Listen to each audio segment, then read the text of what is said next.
Bonjour et bienvenue dans ce nouvel épisode du podcast Vérité. Je suis Ombeline Becker et j'accompagne depuis plus de 10 ans les entrepreneurs et les chefs d'entreprise à s'aligner à leur véritable pourquoi et passer au prochain niveau d'accomplissement. Dans cet épisode, vous entendrez Thomas et Nolwenn, les cofondateurs de jemeforme.io, créé en 2022 et qui a déjà dépassé le demi-million d'euros de chiffre d'affaires. Ils étaient des militaires de terrain. Ils ont été binômes dans l'armée, colocataires. Ils ont partagé leur chambre à l'armée et je suis convaincue, et je pense que vous le découvrirez aussi dans cet épisode, que c'est une réelle force dans leur duo d'associés aujourd'hui. Je vous souhaite une bonne écoute et j'ai hâte d'avoir vos retours.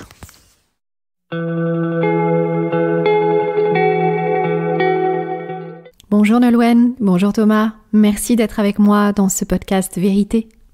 Hello, ça fait plaisir d'être là. Bonjour Ombeline. Je suis vraiment heureuse de créer cette conversation avec vous parce que tous les deux, je vous adore. Vous avez un parcours qui m'inspire beaucoup et je vous ai, comme je vous l'ai dit la première fois que je vous ai rencontré, vous avez énormément à apporter à l'entrepreneuriat. Avant de commencer, j'aimerais, pour qu'on vous imagine, alors je pense que vous n'êtes pas au même endroit géographiquement au moment où on se parle, donc est-ce que vous pourriez nous dire chacun où est-ce que vous vous situez pour qu'on puisse vous imaginer dans votre environnement?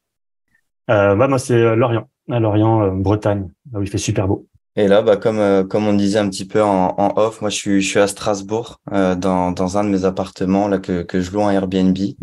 Et il fait pas super beau, donc cette petite discussion va nous réchauffer, ça va faire du bien. Écoutez, moi dans le sud aujourd'hui il fait gris aussi, donc on va remettre le soleil dans le podcast. Est-ce que vous aimeriez, pour que vraiment on se mette dans l'ambiance de cette conversation, est-ce que vous aimeriez nous partager les grandes lignes de votre parcours? Avec plaisir. De mon côté, du coup, c'est 10 ans dans l'armée, 2010-2020, avec énormément de voyages, 6-7 missions à l'étranger, et une découverte de l'entrepreneuriat assez tard, vers 27-28 ans, où du coup j'ai redécouvert un peu une nouvelle bulle en fait. Dans l'armée, on est dans une bulle. Comme dans chaque métier, en fait, on est dans notre bulle. Et au final, quand on éclate une bulle, il y a une autre bulle qui apparaît. Et celle de l'entrepreneuriat est vraiment, vraiment extrêmement intéressante. Et puis, c'est une bulle qui est en expansion constante, contrairement à d'autres. Et du coup, après, depuis 2 ans, donc ça fait la 3e année, du coup, que, quitter l'armée, on a commencé un peu freelance. Et puis là, il y a 1 an, on a monté avec Thomas, Je me forme. C'est un bon résumé de mon côté. Merci. Et de mon côté, au final, c'est un parcours un peu similaire parce que du coup, en fait, on s'est rencontré avec Nolwenn en 2013 quand j'ai rejoint aussi l'armée. On était dans le même régiment, donc on travaillait déjà ensemble en 2013. On était même dans la même chambre et au fur et à mesure qu'on construisait un petit peu notre parcours pro dans l'armée, je m'intéressais de plus en plus moi à toute la partie investissement immobilier. Et je m'en souviens à l'époque, je regardais beaucoup de vidéos, je commençais à acheter pas mal de livres. Puis un jour, Nolwenn est venu me voir, il fait est-ce que je pourrais pas t'emprunter 1 ou 2 livres? Et au final, Nolwenn il lit beaucoup.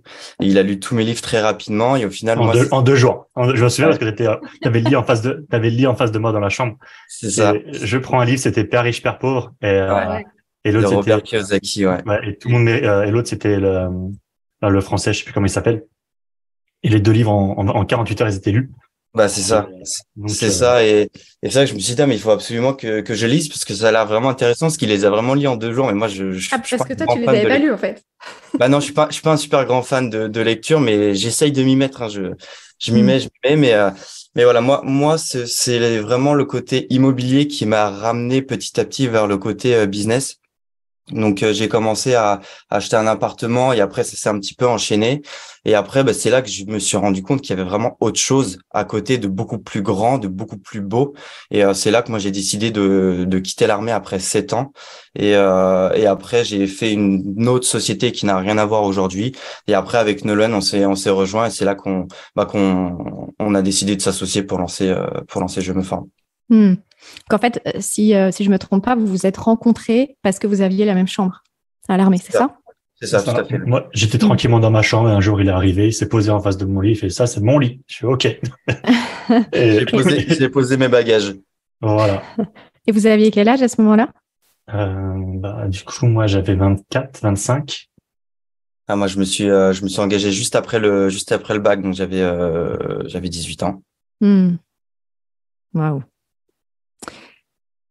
Alors, une question que je pose toujours au début de nos conversations, c'est avec quoi vous aimeriez que nos auditeurs repartent de cet échange? Que justement, moi, ce que j'aime bien véhiculer, c'est un petit peu ce qu'on a vécu, c'est qu'en fait, dans une vie, on peut avoir plusieurs vies et que quand tu as l'envie de changer de vie, tout est possible si tu mets vraiment le cœur et l'envie et surtout du travail, beaucoup de travail, mais que tout est possible. C'est pour compléter, c'est exactement ça. Et du coup, il y a quelques phrases moi que j'aime bien citer. C'est durant toutes ces vies-là, en fait, ce qu'il faut savoir et se répéter tout le temps, c'est on est toujours là où on doit être, pas forcément là où on veut être. Mais il faut savoir le garder en tête et accepter le fait que aujourd'hui, si on est ici aujourd'hui, c'est parce qu'on a mené les actions qui nous ont mené là, mais que c'est les choses qu'on veut voir demain, on a les moyens et l'obligation pour soi-même en fait de passer à l'action pour pouvoir les atteindre. Et si pour également compléter, on pourrait dire que tout seul on peut vraiment aller loin, mais en fait quand on est deux ou à plusieurs, on peut vraiment aller beaucoup plus loin et beaucoup plus rapidement. Et ça rejoint un petit peu notre ancienne vie côté armée où t'as vraiment une cohésion, t'as une équipe. Et là c'est ce qu'on a recréé en fait avec Nolwenn dans Je me forme, et on s'est rendu compte qu'en se dispatchant bien les tâches, on peut aller très vite et très loin. Ouais, et moi, c'est ce qui m'avait beaucoup touchée aussi dans les conversations qu'on avait eues ensemble. C'est à quel point ce qui vous nourrissait, c'était ce lien humain, en fait. C'était ce groupe, c'était la survie du groupe. En fait, sans le groupe, on n'est rien. Moi, il y avait une phrase que j'aime répéter, c'était un c'est rien, deux c'est un. Et la réussite solitaire n'existe pas. On est toujours aidé par inspiré, aidé, accompagné par des gens qui nous entourent. Moi, je crois pas du tout au solopreneur qui peut réussir. Pour moi, c'est par les équipes que ça passe, c'est faire confiance aux équipes, devenir le leader d'une équipe. Et moi, c'est ce qui me drive aussi. C'est sans l'équipe qu'on a réussi à monter avec Thomas, je me ferais chier en fait. Au contraire, j'aime avoir des gens avec qui pouvoir partager les victoires. Comme dire, on se ferait bien chier seul au sommet en fait. Alors pourquoi pas partager le sommet à plusieurs et ouvrir une bonne bière et trinquer aux victoires tous ensemble plutôt que tout seul en solitaire et se dire putain mais ouais c'est bien, j'ai réussi, je fais quoi maintenant? Non, nous c'est le groupe avant tout et les intérêts personnels sont un peu mis après les intérêts du groupe et de nos ambitions. C'est très féminin comme approche ça. Alors oui, très yin, je veux dire. Je m'en rends pas forcément compte. C'est d'abord le collectif avant soi. Et c'est magnifique. Tu voulais ajouter quelque chose, Thomas? C'est que ça a toujours été notre vision depuis qu'on se connaît et le fait vraiment de l'avoir appliqué au quotidien dans les échanges Slack, dans tous les échanges qu'on peut avoir avec les équipes, on se rend compte que c'est ce qu'ils aiment et là l'objectif c'est vraiment qu'on fasse le plus de rencontres possible parce qu'on est en 100% distanciel, donc là l'objectif c'est de faire des rencontres pour justement encore plus véhiculer ce message-là au sein de l'équipe quoi. Et ce qui est très drôle, parce que du coup je rebondis sur ce que tu as dit, Mouline, c'est que c'était très yin, très féminin, c'est que dans l'équipe il y a que des femmes en fait, donc on est deux anciens militaires où on était dans un régiment où il y avait très très peu de femmes. Aujourd'hui, au final, on est deux mecs et entourés d'une équipe que de femmes. Donc, et pourtant, on a dit le prochain recrutement, c'est un homme et on n'y arrive pas. Alors après, il y a un autre truc quand même très in, c'est que donc je me forme.io, c'est une plateforme de formation parce que ce qui est important pour vous, d'ailleurs, vous l'avez peut-être pas dit dans vos intentions, c'est aussi de montrer qu'à tout moment on peut se reconvertir et changer de vie. Et enfin, si, je crois que tu l'as dit, Thomas, pardon. Et moi, ce que j'ai trouvé génial quand je vous ai rencontré, c'est que on a ces deux anciens militaires de l'armée de terre qui crée une boîte de formation et la première formation que vous mettez en ligne, c'est une formation dans l'esthétique. Tout à fait. Et je trouve ça génial. Ça, c'est comique, et c'est ça qui est beau. Quand on dit qu'on peut avoir plusieurs vies dans une vie, tout se rejoint avec cette phrase-là. Est-ce que vous aimeriez nous expliquer en fait pourquoi ce choix, pourquoi ce positionnement et ce que ça augure pour la suite? En fait, le choix, il a été très cartésien.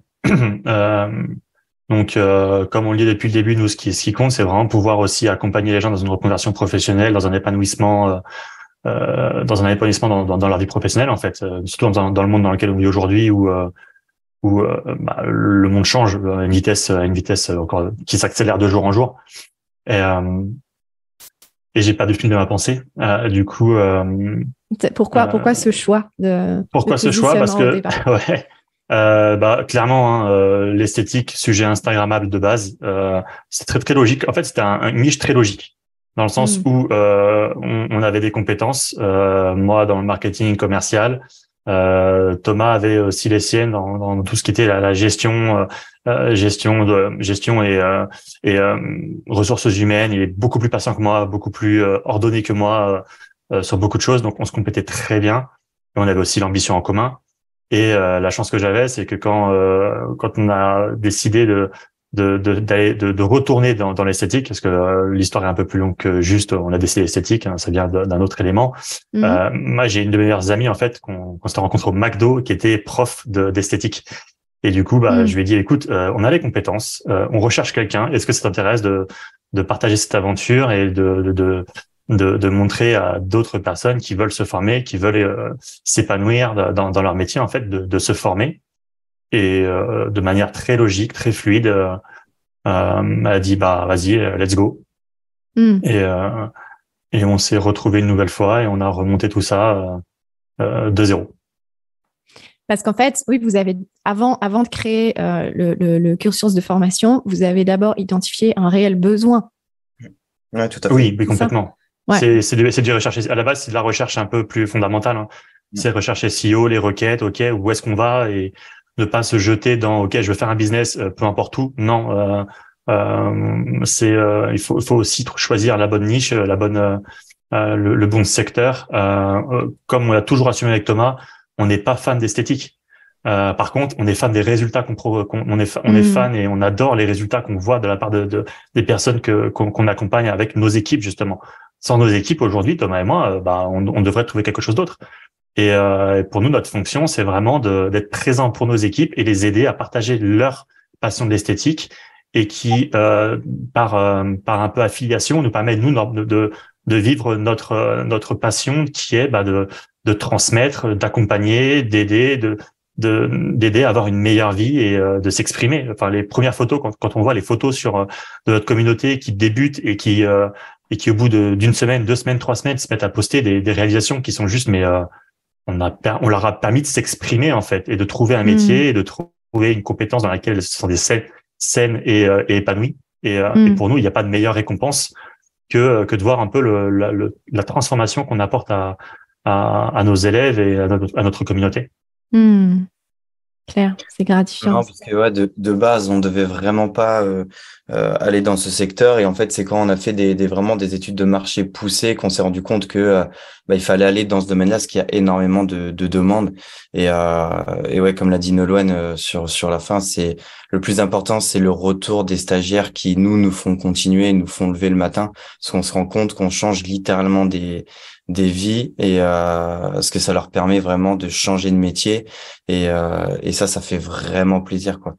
Ça prend tout leur sens quand elles reviennent vers nous, qu'elles nous disent voilà, j'ai pu exercer ma passion et maintenant je peux en faire mon métier. C'est vraiment le plus important pour nous et ça nous réchauffe et c'est ce qui nous pousse vraiment à continuer. Et alors justement, est-ce que vous allez continuer sur d'autres marchés, sur d'autres besoins de formation? Il y a plein de belles choses à venir. Je me forme avec plein de ressources, plein de surprises. Et oui, effectivement, on a l'objectif de s'étendre. Magnifique. Vous reviendrez nous dire dans un autre épisode la suite. Avec plaisir. Alors moi, ce que j'aimerais aborder avec vous, c'est bien évidemment le lien entre votre expérience dans l'armée et l'entrepreneuriat. Et bien sûr, votre relation d'associé. Vous êtes les premiers associés que je reçois dans le podcast. Et voilà, je trouve ça. J'avais envie de créer aussi ces conversations avec des duos. Et j'ai été très touchée par une phrase que m'a dit Nolwenn quand la première fois qu'on s'est parlé en one-one. Je ne sais pas si tu te souviens, Nolwenn. Tu m'as dit que tu avais appris la foi dans l'entrepreneuriat et pas à l'armée. Je m'en souviens très bien. Est-ce que tu aimerais nous en dire un peu plus? Parce que je pense que Oui. En fait, c'est vrai que c'est quelque chose de... La foi, c'est assez particulier parce qu'il y a l'aspect religieux, ce que je suis pas du tout, et par contre l'aspect spirituel, ce que je suis profondément, et ce que j'ai découvert en moi, en fait, c'est une spiritualité. Et justement, en fait, c'est que au début, on tâtonne un peu, puis on se rend compte qu'il y a des échecs, il y a des échecs, il y a des échecs, il y a des échecs, il y a des échecs. Et si on n'a pas foi, en fait, au premier échec, on tombe et puis on se relève pas. Et puis si par contre, si on croit vraiment en l'objectif, si on croit vraiment en soi, et la confiance en soi, chez moi, c'est quelque chose que je travaille tous les jours parce que c'est pas du tout inné chez moi d'avoir confiance en moi. Mais ce qui est profondément ancré en moi, c'est que malgré les galères, malgré les hauts, les bas, j'ai foi. Il y a une foi en moi qui m'anime et qui me dit mais tu vas y arriver, tu vas y arriver. Et, c'est dans l'entrepreneuriat que j'ai découvert dans le sens où il y a tellement des hauts et des bas dans l'armée. Il y a des bas, il y a des bas dans le sens où on ramasse beaucoup en entraînement, on ramasse beaucoup en mission. Ramasser, ça veut dire voilà, on a très mal. Physiquement, ouais. Physiquement et moralement aussi. Et moralement, mais ouais. on n'a pas forcément foi en soi. C'est juste en fait l'avantage dans l'armée quand on fait un effort, quand on a une mission, il y a un début et une fin. Ça, c'est quelque chose que je me suis aperçu il y a pas si longtemps que ça en plus. C'est vraiment, tu pars en mission, tu pars 3 mois, tu pars 4 mois, tu pars 2 semaines, tu t'enterres. Il y a un début, il y a une fin. Dans l'entrepreneuriat, t'as aucun début. T'as un début, oui, le jour où tu le découvres, c'est la boîte de Pandore, mais t'as aucune fin. Ça ne s'arrête jamais. Et du coup, tu peux très vite t'épuiser. Ouais, et c'est vrai qu'au niveau des neurosciences, j'avais lu aussi que le cerveau avait besoin de savoir qu'il y avait une fin. Ouais. C'est ça. Et c'est pour ça que je me suis mis au Lego pour trouver une activité où il y a une fin. Et je me suis dit, faut que je trouve un truc que je complète souvent, parce que clairement, ne pas avoir de fin, c'est épuisant. C'est ce qui peut mener à des burn-out, à des dépressions, etc. Et avoir la foi, c'est aussi pouvoir se rendre compte de ça en fait. C'est ok, là je peux prendre une pause. C'est pas grave. J'ai foi au projet, j'ai foi en l'équipe, j'ai foi en moi et en ce qu'on est en train de monter. Ce qui nous permet aussi d'être beaucoup plus serein, beaucoup plus patient sur, la patience. Thomas pourra dire que des fois j'en manque beaucoup, mais on arrive à tempérer. On arrive à tempérer. C'est ça qui est très important. Et est-ce que tu te souviens, est-ce qu'il y a eu un moment en fait où cette foi s'est activée? Je pense que c'est une succession d'événements en fait, je pense, qui permettent, comme l'a dit Thomas, moi je suis un grand lecteur. Le jour où j'ai découvert l'entrepreneuriat, la première année, j'ai lu 50 livres. Littéralement, j'ai lu 50 livres. J'étais en mission, mes potes m'appelaient Amazon parce que dans mon livre, en fait, j'avais une valise de matos, d'armement et une autre valise où il y avait que des livres.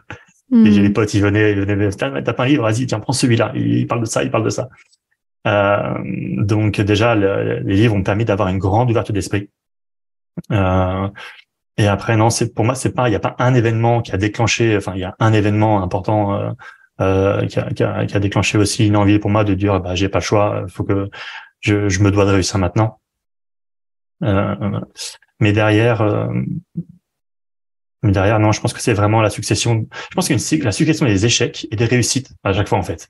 Boum, je touche le bas, mais je me relève. Boum, je touche le bas, mais je me relève. Et quand tu te rends compte de ça, en fait, tu te dis, mais quand tu prends de la distance avec l'événement, tu te dis, mais ça m'a déjà arrivé plusieurs fois, je suis toujours debout. Au final, mais c'est ok de tomber, en fait. Le principal, c'est pas de rester, c'est pas de tomber, c'est de se relever une nouvelle fois et une nouvelle fois. Si on s'était arrêté la première fois qu'on était tombé, quand on a commencé à marcher, on serait tous en train de ramper tous les jours. Bien sûr. Et c'est ça qui est important. Qu'est-ce qui fait que t'avais pas conscience de tout ça dans l'armée? Est-ce que c'est juste parce qu'on se pose pas la question, en fait? C'est ça. Ouais. Je t'ai dit, Thomas, je te laisse répondre à ça, parce que je pense que là-dessus, on aura les mêmes opinions. C'est clair, en fait à l'armée c'est complètement différent. Pourquoi? Parce que comme on en a déjà parlé, c'est que tu as un début, tu as une fin.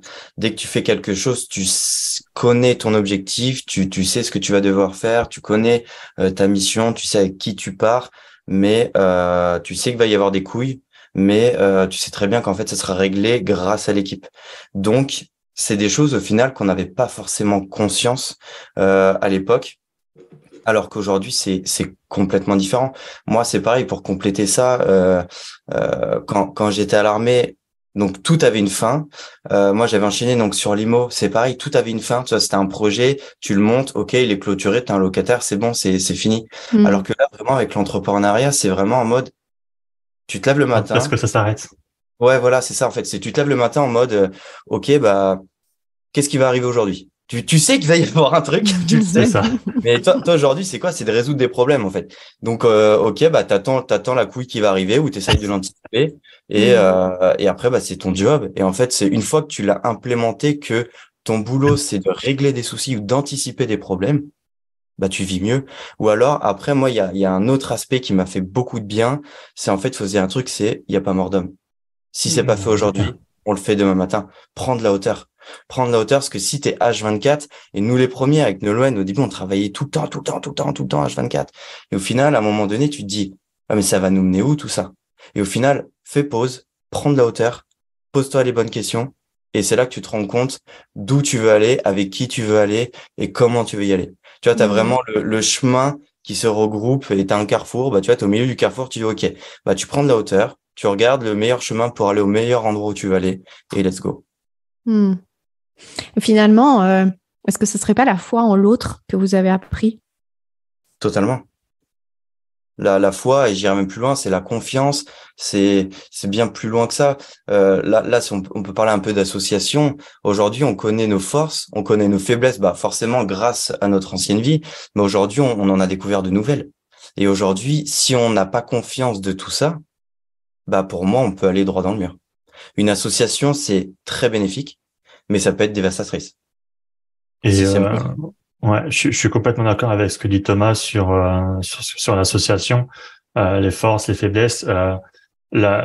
Surtout qu'une association business n'a rien à voir avec un binôme qu'on était dans l'armée, etc. Ça change tout dans la relation. C'est vraiment Est-ce que tu peux nous important. dire ce qui change? C'est intéressant ça. Nous, simplement, hein, tu sais, la relation, quand on n'y fait pas attention, elle peut faire très très mal dans le sens où, avec Thomas, à un moment donné, en fait, on parlait que business. On parlait que business. On avait perdu cette amitié qui nous avait reliés pendant des années. C'était vraiment en mode, ok, on parle de ça, ça et ça, et puis si on fait pas attention, en fait, on perd la communication, on a la frustration, on est dans la perte d'une communication, alors qu'on sait que la communication, c'est quelque chose qu'on doit toujours garder. Et ça a été notre faiblesse pendant quelques mois où, malgré des résultats qui étaient encourageants, on a enchaîné les galères. Et quand tu as des galères, forcément, tu as la frustration. Et on est, Thomas et moi, on est chacun un peu une décharge l'un de l'autre, dans le sens où on va tous dire, on va vraiment tous dire, jusqu'au jour où on commence à avoir un petit peu des non-dits, des frustrations qu'on n'ose pas exprimer parce qu'on n'a pas envie de blesser l'autre. C'est ce que je me suis aperçu vers septembre, octobre de l'année dernière, je crois, où au final, tellement on voulait faire bien les choses qu'on les faisait mal et qu'on n'osait plus dire les choses. Et ce qui nous a sauvés, c'est en fait se redire les choses en fait sans avoir peur de blesser l'autre. Et c'était super important au final parce que ce qu'on s'est aperçu, c'est que à partir du moment où où l'un comme l'autre, on pouvait avoir une phrase pardon, qui allait blesser la personne en face, on a appris avec les nombreux échecs qu'il fallait tout de suite dire attends, si là tu m'as blessé ou où je me sens blessé ou diminué dans l'association, c'est clairement pas ce que tu voulais dire. Est-ce que tu peux développer ce que tu es en train de dire parce que j'ai mal interprété? Et en gros, c'est la fameuse phrase quand tu me dis ça, j'entends ça. Moi, c'est vraiment la phrase qui m'a permis de faire un gros clic l'année dernière. Ouais, puis aussi attention, être de toute façon convaincu que l'autre va dans ton sens, ne veut pas ton mal, veut ton bien et veut le bien de l'entreprise. Exactement, transparent. Pour moi, les clés de l'association, c'est transparence, bienveillance, communication. constante. Et ça nous arrive encore de pas être d'accord. Ça nous arrive encore d'avoir des tensions comme dans toute association. Maintenant, on sait que on en parle rapidement, tout de suite. On pose les choses. Et je sais que Thomas il ramasse avec moi quand je mets les formes. J'essaie de mettre les formes avec beaucoup de monde, mais je les mets pas avec Thomas. Donc mais justement, par rapport à votre relation avant d'entreprendre ensemble, c'est quoi les enjeux qu'il y a dans votre relation aujourd'hui qu'il n'y avait pas avant? La prise de risque vraiment liée au business qu'aujourd'hui, quoi.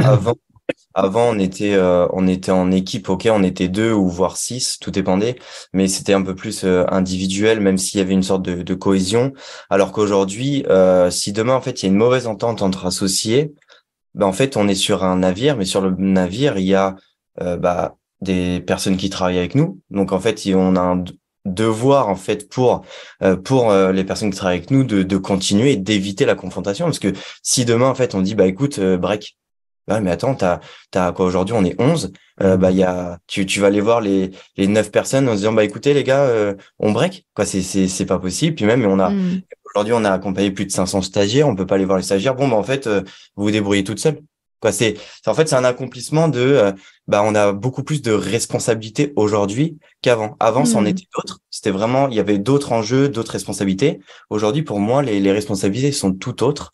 Et justement, pour éviter toutes ces confrontations, vraiment, c'est exactement ce qui a été dit. C'est pour moi, si on doit retenir dans une association, c'est connaître l'autre, vraiment, dans les bons comme dans les mauvais moments, et la communication. La communication à 1000%. Et en plus, là, nous, on est en 100% donc distanciel. Donc, on n'a pas cette fameuse, tu sais, pause café où tu peux discuter de tout et de rien. Tu peux dire, OK, on fait quoi ce week-end? Ah oui, mais là, au fait, t'as vu, j'ai rencontré ça comme souci. En fait, ces discussions-là, limite, faudrait qu'on se l'impose. Limite, faudrait qu'on s'impose des pauses café, même si Nolwenn n'aime pas le café, mais parce que finalement, on n'a pas ces petites discussions. Et c'est vrai que, au final, on se rend compte que ça prend du temps, mais ce temps est utile pour le développement de la société et pour la bonne communication au sein des 2 associés. Et moi, je rajouterais juste une chose qui est pour moi un enjeu aussi crucial d'une association et d'une aventure, c'est de garder l'amitié avant tout, en fait. Ouais. Totalement. Parce que quand t'as de l'argent qui est en jeu, quand t'as toutes les économies qui sont dans la boîte, quand t'enchaînes les problèmes, et que même si c'est pas la faute de l'autre, t'éprouves de la frustration. Il faut pas oublier qu'avant tout c'est ton pote. Et des fois, il y a des moments où non, fuck quoi. Mais il faut l'accepter. Des fois, fuck. Mais au final, se dire non, attends, si on fait ça, c'est parce que on se kiffe, 2, on est les mêmes, et 3, j'ai envie de dire, let's go quoi. Et faut pas oublier cette amitié qui nous relie, et qui est la base de ce qu'on est en train de faire. Ouais, c'est à la base, c'est quand même 2 potes. Vous avez le même pourquoi aussi. C'est ça. C'est à la base, c'est 2 potes reliés par une passion commune et une ambition commune. Et maintenant, qui rencontrent des problèmes. Et oui, comme dans chaque aventure, on s'engueule. Et puis on n'a pas la chance de boire des bières souvent, mais on va poser les choses, on reste calme et puis on avance. Ouais. Mais tu vois, a priori, c'est fou ce que vous dites, parce qu'a priori, on aurait quand même tendance à penser qu'il y ait beaucoup plus d'enjeux en étant coéquipier au milieu de la guerre. Enfin, tu vois, je caricature, que dans une entreprise qui fait une formation dans l'esthétique, tu vois. Alors, a priori. En fait, là, moi, j'ai une question, j'ai une réponse toute faite. C'est vraiment 2 mondes complètement différents. Pourquoi? Parce qu'à l'armée, en fait, on a quelque chose qu'on appelle la mémoire musculaire. En gros, c'est qu'on répète tellement de fois la même chose que c'est automatique. En fait, je vais pas dire qu'on est des robots parce que c'est faux, parce qu'il y a quand même une émotion, il y a un savoir-faire, il y a du travail derrière. Mais en fait, c'est vraiment du répétition sur répétition. Donc, quand il se passe cette situation, on fait ça. Cette situation, on fait ça. Et en fait, c'est tout simplement, en fait, un schéma à suivre. Alors que de l'entrepreneuriat, t'as une problématique, mais t'as 50 solutions. Mais tu l'as pas répété. Et c'est ça, en fait, la grosse différence entre ces 2 milieux-là, c'est que il y en a un, il se passe une situation, tu sais exactement quoi faire et comment le faire. Alors que dans l'entrepreneuriat, t'as une problématique et généralement, tu ne sais pas comment la résoudre. Et c'est ça, après, le job. Et c'est là vraiment la dissociation entre les 2. Et t'es surtout face à toi-même. Dans nous, ce qu'on faisait avec Thomas, comme je disais, des équipes de 2, des équipes de 6, il y a une mission, mais on avait donné ça aussi sur le briefing. Qu'est-ce qui se passe si ça se passe mal? Donc en gros, c'était des canons conformes. Donc ok, canon conforme numéro 1, il y a un mec de l'équipe qui tombe, qu'est-ce qu'on fait? Et du coup, tu sais réagir même quand il y a une couille. Avec l'entrepreneuriat, quand tu as une couille, tu fais ah merde, je l'avais anticipé, mais je sais pas comment le gérer. Et puis tu rajoutes aussi à ça, voilà, les triggers émotionnels. Quand tu es dans l'armée, les missions, c'est quoi? Ça va être physique et mental. Clairement, c'est physique, mental, mais tu as une mission et voilà, ça s'arrête là. Encore une fois, quand tu es dans l'entrepreneuriat, tu as la partie physique parce qu'au final, le stress t'impacte physiquement, donc il faut faire attention aussi à prendre soin de soi physiquement. On pourra y revenir, mais surtout deuxième fois que je parle fil de mes pensées, il y a la notion d'argent aussi. C'est ça le truc. C'est encore une fois, c'est important de dire putain, mais si on n'y arrive pas, on fait quoi? Comment on se nourrit? Comment on se loge? Comment on paye les personnes qui nous accompagnent, qui nous font confiance? Ouais, mais tu vois, et c'est ça moi que je trouve fou, c'est que quelque part l'argent crée plus d'enjeux que la vie. Oui, et d'un autre côté, dans l'armée, pas une seule fois, j'ai pensé on va mourir ou c'est dangereux. Le danger est présent, mais on n'a pas cette sensation de danger dans le sens où moi j'avais une anecdote très drôle quand on était au Mali en 2014. On reçoit une information, il y a un véhicule piégé qui en approche. Ok, on me demande ok c'est quoi le modèle de la voiture? Toyota 4x4 blanc. Thomas il pourra te dire. Mais il y a que des Toyota 4x4 blancs. Qu'est-ce qu'on fait? On panique sur tous les Toyota ou on se dit bon de toute façon si ça va péter, ça pètera. Et malheureusement, on reste attentif, mais si ça doit péter, ça pètera. On fait notre boulot, on est entre nous et on sait qu'on peut compter les uns sur les autres. Et là, c'est pareil. Aujourd'hui, dans les couilles, on sait que Thomas et moi, on peut compter l'un sur l'autre, on peut compter sur notre réseau. On n'a pas parlé une seule fois, mais il y a aussi le réseau qui compte énormément. Et le réseau, ça se crée avec beaucoup de patience. Et voilà. C'est déjà pas mal. C'est top. Et je pense que moi, je suis en train de noter tous les conseils. Par exemple, mettre une fin, par exemple, tu vois, pour rassurer le cerveau, on pourrait très bien décider que la fin est juste la fin de la journée. Tu vois, mais c'est vrai vivre une journée à la fois, par exemple. C'est vrai. C'est vrai, mais c'est vrai que des fois, tu te demandes quand s'arrêter, parce que des fois, tu es tellement dans l'envie d'avancer, tu débordes forcément. Nous les premiers, on essaye de se mettre des horaires, mais au début, les horaires, on les respectait pas du tout. Parce qu'au final, tu es tellement pris dans ton truc, tu te balais un petit truc en plus, et au final, c'est un cercle infernal, c'est un cercle infini. Mais c'est vrai que je pense que le fait de vraiment essayer de se mettre des plages horaires, c'est ce qui fonctionne. Et après, j'irai au-delà, c'est vraiment, en fait, parler par projet. Ok, là, notre projet, c'est, j'en sais rien, la sortie de nouvelles formations, par exemple. Et ok, là, on découpe ça en plusieurs séquences. Et en fait, chaque projet a une fin. Chaque niveau supérieur pour atteindre ce projet a une fin. Et à chaque fois, tout ça doit être défini. Et je pense que ça, c'est ce qui te permet de te rythmer et de te rassurer. Mais après, il y a vraiment tout le à côté. C'est que, on n'en a pas parlé, mais c'est vraiment, il faut apprendre aussi à se décharger, quoi. Nous, le sport, on en faisait beaucoup à l'armée, et au final, j'ai négligé cette partie-là quand je suis vraiment passé sur je me forme, et au final, je me sentais pas bien.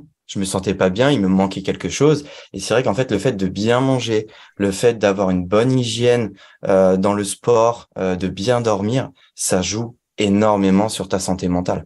Et si tu te sens bien physiquement et mentalement, tu seras forcément meilleur dans ton job. Carrément. Et justement, et quand le piège de l'entrepreneuriat, le piège de monter quelque chose, c'est de se dire je le ferai plus tard et de se négliger ces temps à soi en fait. Moi, j'ai mis un moment avant de me rendre compte parce que comme disait Thomas, l'armée c'est une heure et demie de sport tous les matins, plus une journée où tu es active H24 et si tu as le temps, tu fais une séance de sport à 16 heures. Donc en gros, tu passes ta journée en activité physique.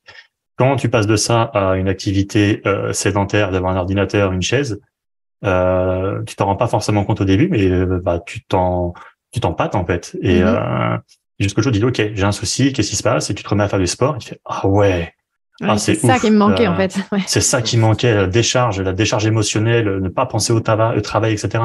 Et c'est pour ça que moi aujourd'hui, depuis et puis rendre utile ton corps aussi. C'est ça. Et moi, c'est pour ça que maintenant tous les matins, je me force au début, maintenant plus du tout, mais j'ai 3 heures pour moi tous les matins. De 7 heures à 10 heures, il y a personne qui me parle ou je ne réponds quasiment à personne parce que je me réveille, je vais au sport, je fais ma life, je fais ma petite lecture, je prends ma douche, et puis après, à 10 heures, je m'installe au travail et c'est fini. Et je sais que quoi qu'il arrive, ouais. Vous n'avez pas d'enfants tous les deux? Non. Ah, bah ça, voilà. Non, moi, je rêverais d'avoir de 7h à 10h, tu vois, et le 17h, 20h, tu vois, c'est vraiment les 6 heures dans la journée que je préfère le plus, mais où je ne suis jamais tranquille. C'est vrai que c'est un avantage. Ouais. Bon, on n'a pas d'enfants, mais on peut dire quand même qu'on est nous-mêmes de Des grands enfants. Et ça, c'est vrai qu'on n'en a pas parlé, mais ça, c'est pareil que il faut apprendre à garder un petit peu ce cœur d'enfant, parce qu'on a tendance vraiment à oublier cette partie qui est ancrée en nous. C'est vraiment la découverte, en fait, du monde, la découverte de nouvelles choses, de nouvelles activités, de nouvelles personnes. Et en fait, cet aspect cœur d'enfant, on l'oublie souvent. Et moi, j'essaye vraiment de temps en temps de me dire, putain, mais kiffe le moment présent, quoi. Arrête de penser au taf, fais-toi une bulle, t'es avec tes potes, t'es en train de boire une bière, t'es en train de faire une activité, t'es en train de faire peu importe, mais kiffe, quoi. Là, t'es au resto, la dernière fois, donc j'étais avec Lucie qui est ma copine, on était au restaurant et à un moment donné, je reparle du taf. Et elle me dit, arrête. Là, on est tous les deux, tu breaks, si tu veux, on en parlera dans la voiture quand on sera le retour, mais viens, on kiffe le moment. Et en fait, elle a eu raison. Parce qu'en fait, si quand tu vis avec une personne, elle ne te met pas elle-même les hauts là en mode, écoute, c'est bien beau le projet, mais il faut savoir aussi profiter. Et en fait, elle a totalement raison. Et au final, ça, c'est quelque chose que j'essaye d'appliquer. C'est en mode, OK, là maintenant, quand je fais quelque chose, je le fais à 100%. T'es au taf, t'es à 100%. T'es au sport, t'es à 100%. T'es avec des potes ou ta conjointe ou qui tu veux, ou tes enfants, par exemple, bah, t'es à 100%. Fais les choses à 100%. Carrément. Nolwenn, tu as envie de dire quelque chose par rapport à ça? Non, je suis complètement aligné. Hein, c'est être présent à 100% là où on est. Hein, c'est super important. Si on se met à râler dans une situation parce qu'on doit faire autre chose, c'est qu'on n'est pas présent. On n'est pas dans le moment présent en fait. Donc. Et où est-ce qu'on est quand on n'est pas dans le moment présent? Eh ben, on est dans le passé ou dans le futur. Voilà, on est en train de s'inquiéter du passé ou regretter, s'inquiéter du futur ou regretter le passé. Ah, j'aurais dû faire ça ou je devrais faire ça. Non, c'est un exemple tout con. Hein. Moi, le matin, quand je reviens du sport, bah, je fais la vaisselle. Mais quand je fais la vaisselle, je pourrais râler ou bien me dire bon, bah voilà, je dois être là. Voilà, je le fais et ça se passe très bien. Ou je pourrais râler, et dire ah putain, je pourrais être sur l'ordinateur déjà à ce moment-là. Je pourrais prendre ma douche. Hein. Bah non, kiffe le moment. Voilà, qu'est-ce qui va se passer? Bah rien en fait. Je pense que c'est hyper important ce que vous dites parce que il y a tellement d'entrepreneurs qui pensent que tout le temps et l'énergie qu'ils investissent en dehors des actions opérationnelles ou concrètes pour l'entreprise sont une perte de temps et donc une perte d'argent. Notamment l'hygiène de vie, notamment, voilà, bah, exactement. Mais donc, c'est hyper important que, en fait, quelque part, et moi, tu vois, quand je fais des tâches ménagères à la maison, par exemple, je me dis, bah, même quand je fais ça, je contribue, en fait. Bien sûr. Je me mets au service, même quand je prends soin de ma maison, qui est aussi mon lieu de travail, bah, je suis aussi au service de mon bien-être, du bien-être de mon entreprise et donc de toutes les personnes qui sont impactées. C'est ça. Il faut pas oublier aussi qu'il y a un livre que j'adore, un livre de Fabien Olicard qui parle du temps. J'ai plus le titre, la couverture est jaune. Et il explique qu'il existe 5 temps en fait. Il y a le temps pour soi, le temps pour travailler, le temps pour se détendre, le temps pour ne rien faire. Et en fait, le temps pour ne rien faire est super important à partir du moment où tu as prévu de rien faire. Voilà, c'est le temps pour rien faire. Qu'est-ce que je fais? Bah, je vais jouer aux jeux vidéo. Voilà. Et je regrette pas parce qu'en fait, j'ai prévu de rien faire à ce moment-là. Et j'ai aucun regret. Ok, j'avais prévu ça dans ma journée. Et ça, on le fait pas. On prend qu'un temps. Et après, on se dit, bah, putain, merde, je devrais être là, là. Non, on prévoit de rien faire. Et ne rien faire, ça demande de faire beaucoup. Vide. C'est ça. Ça demande de l'organisation. Et c'est aussi dans ces moments-là que, pour revenir un peu sur la spiritualité, moi, c'est dans ces moments de vide où la vie ou le divin peut agir.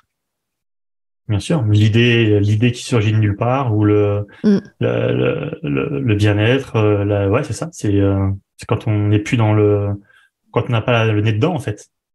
Ouais, parce que sinon on a tendance à tout le temps tenir l'espace, contrôler, etc. Et moi j'aime beaucoup, j'utilise beaucoup tu vois, ce moment de vide entre une expiration et une prochaine inspiration.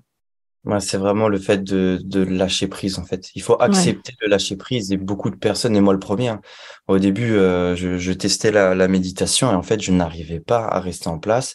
Je n'arrivais pas à lâcher prise et j'étais en mode, arrête de penser à quelque chose. Arrête de penser à quelque chose. Mais non, mais laisse-toi aller, en fait. Laisse-toi Mm. aller, c'est fait pour, lâche prise et tu vois où ça va t'amener et puis tu vas penser à quelque chose, puis tu dis, attends, reconcentre-toi, essaye de penser à rien. Et c'est hyper important. Le lâcher prise pour moi et dans le milieu de l'entrepreneuriat est très important. Oui, c'est très important et c'est le plus difficile parce qu'il y a l'enjeu de l'argent. Totalement. C'est Nolan en a parlé tout à l'heure, mais c'est bien beau en fait. T'entends beaucoup de personnes. Ouah, j'ai fait ça, j'ai fait ça. Oui, mais attends, mais il y a aussi beaucoup d'échecs avant. Ça, ils en parlent pas. Il a Mm. pas dit qu'il avait mis aussi all-in de toutes ses économies dans la boîte. Il a Mm. pas dit qu'il avait raccompagné plein de personnes dans la boîte en mode t'inquiète, tout va bien. Mais au final, toi, tu as le poids de cette responsabilité à porter. Et ça, il y a des choses qu'il ne faut pas montrer aux personnes qui travaillent avec toi, parce que bah c'est ton devoir, c'est ton taf. Mais c'est vrai que quand tu es en all-in constant, bah, il y a une pression supplémentaire que certaines personnes n'ont pas. Mm. All in pour les auditeurs, je dis, c'est le fait de se mettre entièrement euh, dans l'entreprise. ça, c'est tout misé en fait. Mm. C'est tout misé et je dirais pas qu'il n'y a pas de plan B, c'est faux. Je suis pas de l'école où il y a qu'un plan A et le plan B c'est le plan A. Non, il faut quand même pouvoir aussi plan A, plan B, plan C. C'est à mes yeux c'est super important. Mais comme l'a très bien dit Thomas, en fait, on vit notamment dans un monde de bullshit où il faut pas s'arrêter, il faut taffer, il faut taffer. Mais non, en fait, il y a des moments pour tout et c'est important de prendre le temps, de se dire, ok, là on parle de méditation, on parle de la respiration, etc. C'est important de se reconnaître des fois, bah ça marche pas. Mm. Aujourd'hui, j'ai pas réussi et c'est ok. Mm. C'est et t'as le droit d'être frustré. Je suis frustré, j'ai pas réussi aujourd'hui, merde. Bah ok, je accepte de ressentir ça. Et c'est pas pour autant que demain, bah peut-être que ça va aller mieux. Et il faut pas viser sur une journée, une semaine ou un mois.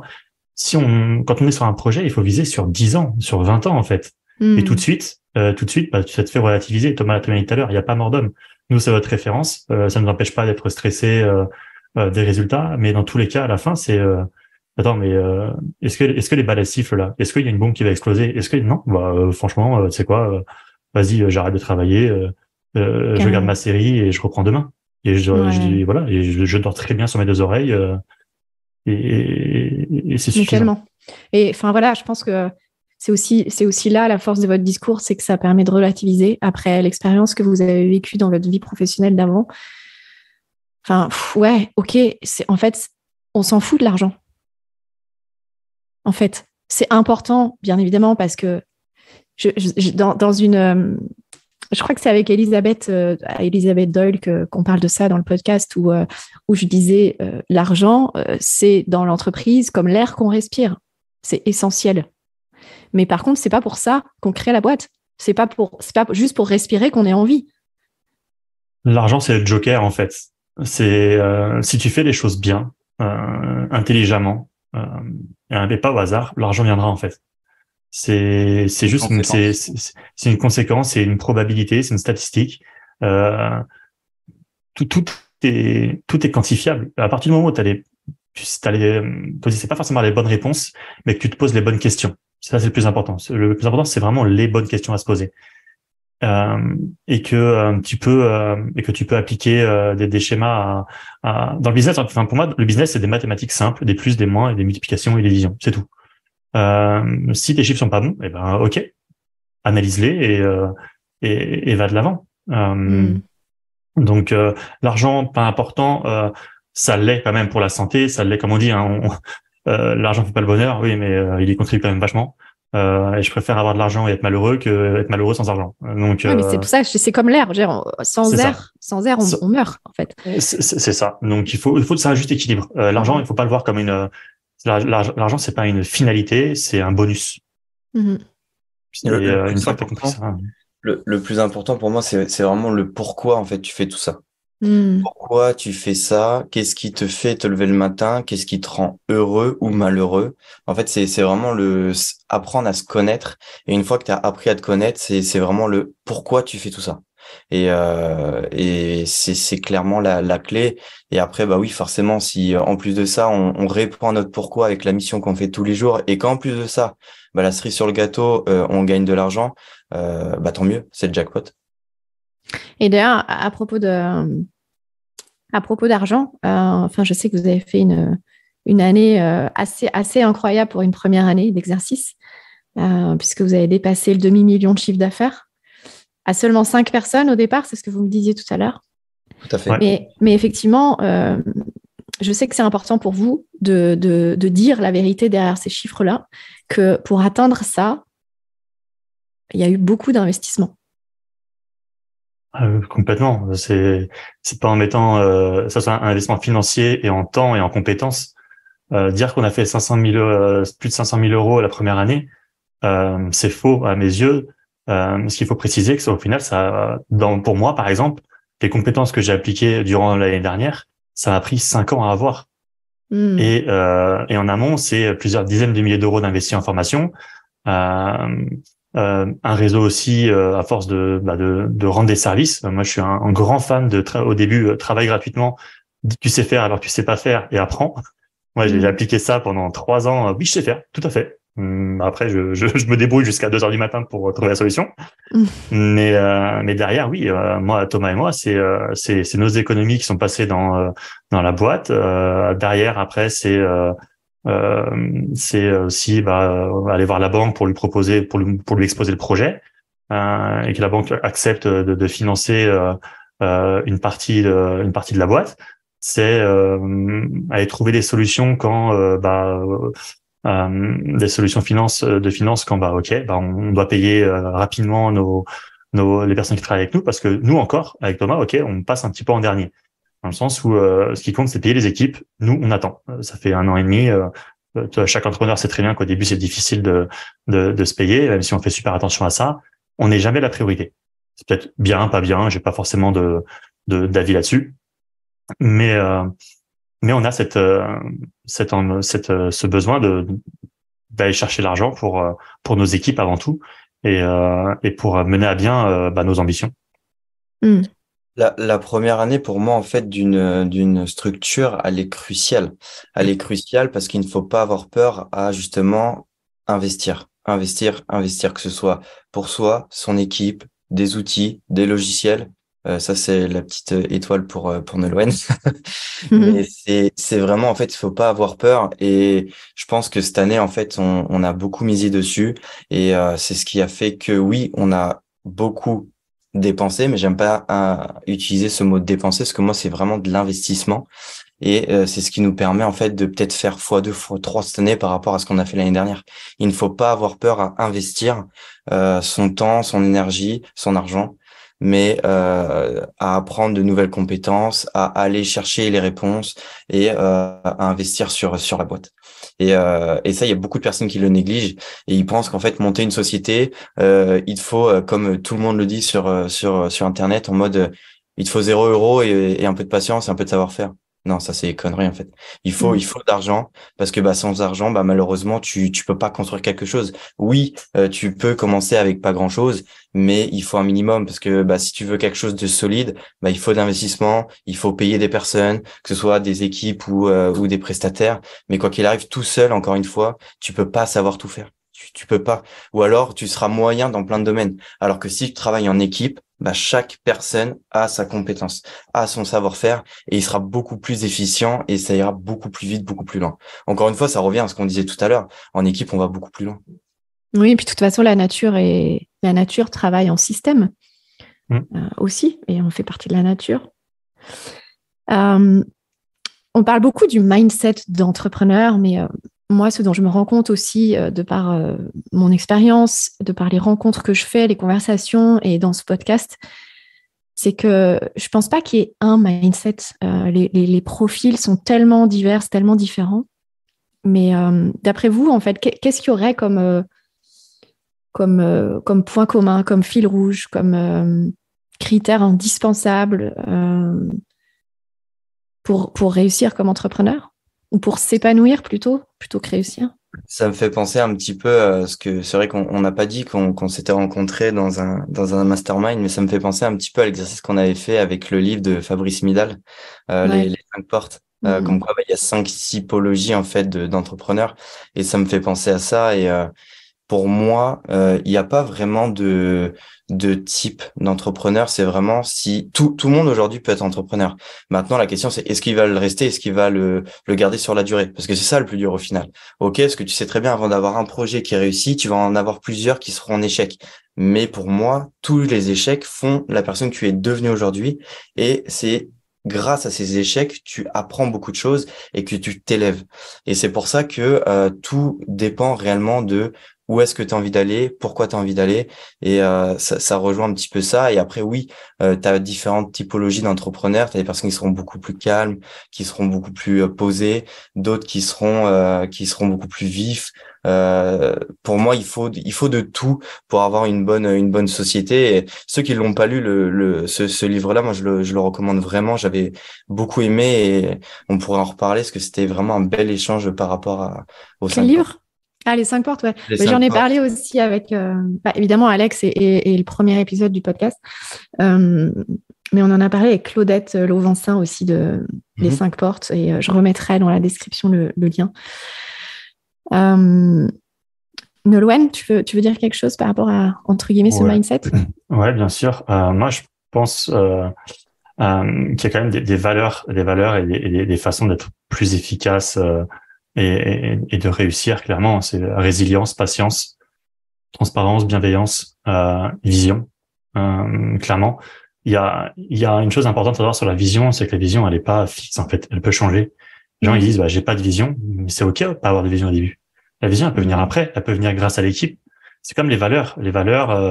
Euh, les valeurs, elles sont pas fixes, elles peuvent changer, et ça, faut pas l'oublier. Mm. Donc, Et puis, il mais faut... avec de la, Ouais. Vas-y, ouais, vas-y. mais comme je disais, du moment que tu as de la résilience et de la patience, et que tu crois en ton projet, en ce qu'on est en train de monter, et que tu es bien accompagné, j'ai envie de dire aussi, hein, j'étais longtemps dire, comme je disais, moi je me suis formé avec les livres, et au début j'ai fait l'erreur de penser que non mais c'est bon, j'ai les livres, c'est bon, j'ai pas besoin d'être accompagné. Mais au final, tu vas tellement plus vite quand tu es accompagné par une personne qui sait de quoi elle parle, ou quand tu as un souci avec X, ou pour X chose, en fait, t'as qu'un appel à passer, un message à envoyer, et le mec te dit, ah oui, non, mais j'ai eu ça l'année dernière aussi, t'inquiète, regarde, c'est comme ça. Mm. Donc c'est la somme de toutes ces qualités, en fait, qui font que tu peux, à mes yeux, euh, maximiser ton succès, enfin tes chances de succès, on va dire. Mm. Donc Avec, c'est Gwenaëlle Gonzalez, dans notre 3e épisode, elle disait elle disait que tout le monde ne peut pas entreprendre. Tout le monde n'est pas Mm. capable d'entreprendre parce que justement, ça nécessite une telle force mentale. Euh, et Thomas, toi, tu disais que tout le monde peut entreprendre. Est-ce que vraiment vous pensez que tout le monde peut entreprendre? Pour moi, non, clairement, parce que bah il y a des gens pour qui il y a des gens qui sont très bien à avoir une routine, en fait. La routine, c'est excellent, ça dépend à laquelle que tu choisis. Donc j'ai envie de rajouter ça aussi comme qualité, c'est se créer une bonne routine. C'est aussi les gens disent Mm. ouais, mais j'aime pas la routine, je préfère. Non, en fait, crée-toi une routine, en fait. Ça, Ouais, c'est puis ça va avec ce que tu disais sur anticiper, répéter. exactement. Mm. C'est comme on dit, je sais plus qui c'est qui disait ça, mais la meilleure façon de devenir millionnaire, c'est de s'ennuyer, en fait. Parce qu'en fait, c'est les mecs qui ont répété, répété, répété, répété, répété. Il y a plus d'innovation quelque part. C'est le même schéma, mais et derrière, il y a peut-être d'innovation. Mais à la base, ça reste tout le temps des fondamentaux qu'on doit répéter et transformer en routine. Mais Mm. clairement, il y a des personnes qui préfèrent être salariées parce qu'elles veulent pas avoir de pression, parce qu'elles ne souhaitent pas être mises en avant, elles ne savent pas manager, ne savent pas être dans le leadership. Et c'est OK. Du moment que cette personne-là, en fait, elle est heureuse dans ce qu'elle fait tous les jours, moi, ça me cause aucun souci, en fait. Oui, le Euh, principal, c'est d'être heureux. c'est ça. Mm. Si toi, tu es heureux à accompagner une personne où tu sens que le message qu'il véhicule, que la mission qu'elle a envie d'accomplir, elle t'inspire, bah, let's go, en fait. Il vaut mieux être un très bon numéro 2 qu'un très mauvais numéro 1. Mhm. Et il y a trop de personnes qui sont numéro 1 qui devraient être des numéro 2, numéro 3. Celle-là, elle est pas de moi, elle est de Gary Vee. Hein. C'est bon, ça. Mais, Ouais. je préfère le citer parce qu'on va taper dessus sinon. Mais il a tellement raison. Enfin, il y a des gens dans ton audience qui connaissent pas Gary Vee, mais si tu dépasses un peu le langage qu'il a un petit peu familier, le mec, en fait, il a tout compris, en fait. Il faut voir le message et pas la façon dont il transmet. Mais clairement, il faut accepter des fois que, ok, t'as fait ton entreprise, t'as échoué. Regarde bien si t'as kiffé. Et au final, est-ce que les compétences que t'as acquises ne feraient pas de toi un excellent numéro 2 ou un excellent numéro 3? Et au final, ça peut être beaucoup mieux pour toi. Peut-être que la pression, elle est trop grande. Peut-être que t'étais pas fait pour ça. Et c'est OK. Tu peux très bien servir une autre personne. Enfin, servir. Dans le sens servir, pour moi, c'est une noble cause. Attention. Oui. Il y a pas de notion il y a pas de notion comme dans la boîte chez nous. On évite la hiérarchie un peu de haut en bas. C'est très de droite à gauche. Mais on est là pour servir. Moi, je pense qu'on est là pour servir aussi. On est là pour servir les autres avec nos compétences et leur permettre d'atteindre un objectif. Donc, est-ce que ça serait ça, votre pourquoi? moi, servir clairement, les oui. autres. Ouais, clairement. Comment dire, moi, j'ai servi mon pays, j'en suis fier. J'ai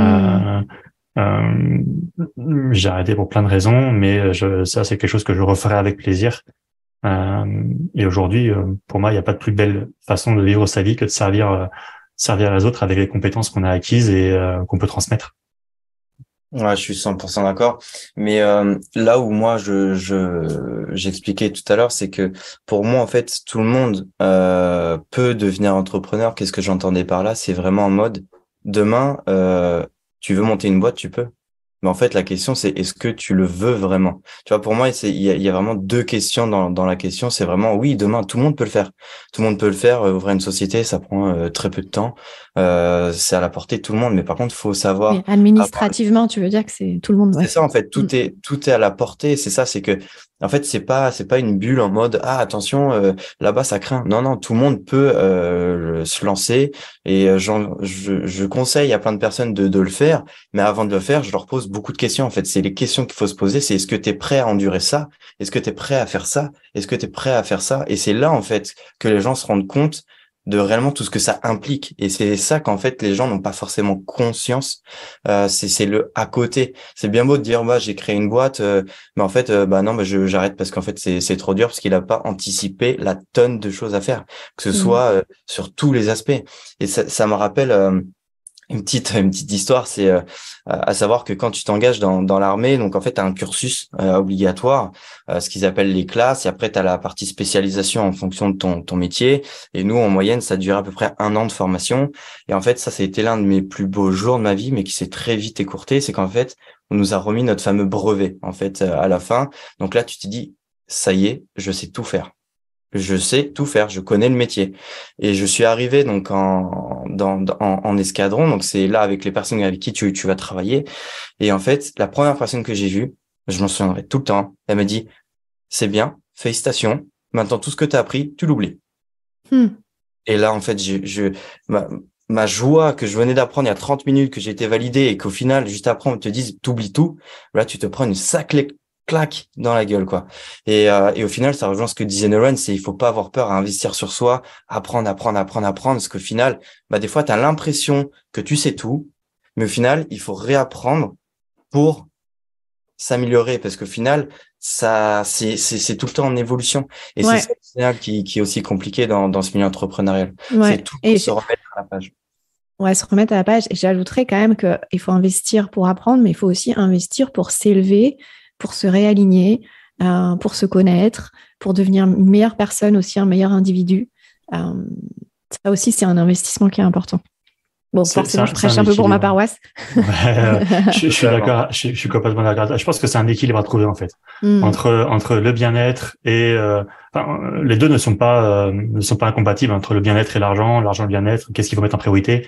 Je pense que c'est un équilibre. En fait, au-delà d'un équilibre, je pense que c'est ça, et c'est presque un déséquilibre constant qui crée l'équilibre. C'est un déséquilibre constant sur le moment.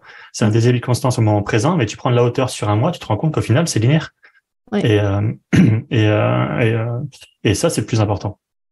Et comme l'a très bien dit Thomas, là où il faut faire attention pour revenir sur ce qu'il disait, c'est il faut un petit peu Anticiper. Moi, je rajouterais, attention, il y a des choses que tu ne peux pas anticiper. Et un truc que j'aime bien dire, c'est tu sais pas ce que tu sais pas. Ouais. Donc, et c'est là que c'est important de prendre du recul et de pas se flageller. Moi, je l'ai fait longtemps. C'est quand tu sais pas que tu sais pas, pardonne-toi tout de suite en fait. C'est un peu comme tu vois, t'as la compétence consciente, la compétence inconsciente. Tu sais que tu sais et tu sais que tu sais pas et tu sais pas que tu sais pas. Les quatre niveaux de conscience, si je dis pas de bêtises. Ouais. Ouais. Et Oui, il y a l'incompétence inconsciente, l'incompétence consciente, exactement. la compétence consciente et la compétence inconsciente. Ouais. Et la progression, c'est un équilibre des quatre en fait. Et c'est à partir du moment où on se rend compte qu'on ne sait pas qu'on peut progresser. Mais jusqu'au jour, moi, il y a plein de choses que je suis même pas au courant que je sais pas. Et le jour où ça va me tomber dessus, je vais pas dire ah putain j'aurais dû le savoir. Bah non, parce qu'en fait peut-être que j'en avais pas besoin sur le moment. Et maintenant, bah ouais, j'en ai vraiment besoin. Donc ok, et ben j'apprends, je tombe, je me relève. Et ça c'est le plus important. C'est des fois il faut aussi accepter. C'est hyper intéressant, ouais. Vas-y. Ouais, pour rebondir sur un peu tout ça, c'est on parle beaucoup de résilience, on parle beaucoup de foi, etc. Mais des fois il faut aussi accepter de tomber et de rester un petit peu à terre pour se reposer en fait. Moi j'avais une très très bonne amie dans l'armée où c'est un fan de boxe et ça faisait des mois que je le voyais épuisé, moralement, physiquement. Et en fait, je lui avais fait l'analogie, je fais, mec, t'en as pas marre de rester dans les cordes, prends-toi un KO, prends-toi une semaine, prends-toi 2 semaines, et reviens. Est-ce qu'un boxeur, s'il reste dans les cordes, il va pas s'épuiser? Bah ouais, donc, allez, vas-y, prends-toi le KO, accepte. C'est pas un échec, c'est juste une pause. Une pause qui va durer autant de temps que tu t'en ressens le besoin. Et à un moment donné, tu te reprends. T'as le droit d'être malheureux. Et puis autant le chaos que la réussite ne te définit pas, comme dirait notre ami Pierre David. Exactement. Pour en revenir sur, donc voilà, on a parlé du mindset, on a parlé de votre relation d'associé, on a parlé de votre pourquoi, du servir les autres. Est-ce que c'est le même pourquoi pour toi, Thomas? Bah en fait, ça fait tellement longtemps qu'on se connaît avec Nolwenn, on a beaucoup échangé à ce sujet-là. Et en fait, justement, on s'est rendu compte qu'on avait vraiment le même pourquoi, en fait. Et je trouve que c'est ce qui fait une force aussi parce que on sait où l'autre veut aller et en fait, on va vraiment dans la même direction. Et pour moi, il faut être 100% aligné avec ça. Après, peut-être que tu vas avoir des parties qui divergent, mais dans la globalité, c'est la même chose, oui. Donc, c'est être au service des autres? Bah sinon, je pense que jamais je me serais engagé dans l'armée. En fait, c'est un accomplissement de beaucoup de choses. En fait, tu n'es pas forcément conscient des fois de ton pourquoi, mais encore une fois, quand tu prends de la hauteur, tu te dis, mais attends, toutes les actions que j'ai fait depuis que je suis né, ça va dans cette direction-là. Donc, en fait, est-ce que ce serait pas ça mon pourquoi? Des fois, peut-être que tu te mens à toi-même et tu dis non, mon pourquoi, c'est ça, je veux gagner de l'argent pour faire ça. Non, mais gars, en fait, prends de la hauteur et peut-être que tu vas te rendre compte que ton pourquoi, c'est peut-être passer juste du temps en famille, avoir plus de temps. En fait, c'est vraiment, voilà, c'est prendre du temps et peut-être qu'après, ton pourquoi va changer et il faut être aligné avec ça. Et moi, je le suis. Et donc, si le pourquoi, c'est servir les autres, en quoi c'est important pour vous, en fait? C'est quoi la clé de ça? Excellente question. Pour moi, c'est l'accomplissement. C'est le fait de sentir des personnes contents, heureux, qu'ils ont changé de vie, que tu te sens heureux en fait. Moi, je me sens bien quand j'aide des personnes qui sont dans le besoin et que je sais que je peux les aider. Ben, ça fait grand plaisir parce que tu te sens utile. Et moi, il y a quelque chose on en avait beaucoup parlé avec Nolwenn. C'est nous qui avons décidé de quitter l'armée. Donc en 2020, on a décidé. Donc c'est un choix de notre part. 2 mois après, j'ai appelé Nolwenn. Je fais écoute, faut que je te parle d'un truc parce qu'en fait, je me sens pas bien. Et il me dit ok, qu'est-ce qu'il y a? Je fais bah écoute, j'ai l'impression que je me sens inutile. J'ai l'impression de servir à rien. J'ai fait une erreur, je vais y retourner. Je me souviens, j'étais à Barcelone à ce moment-là. C'est ça. Ouais. Et en fait, tu veux y retourner dans l'armée?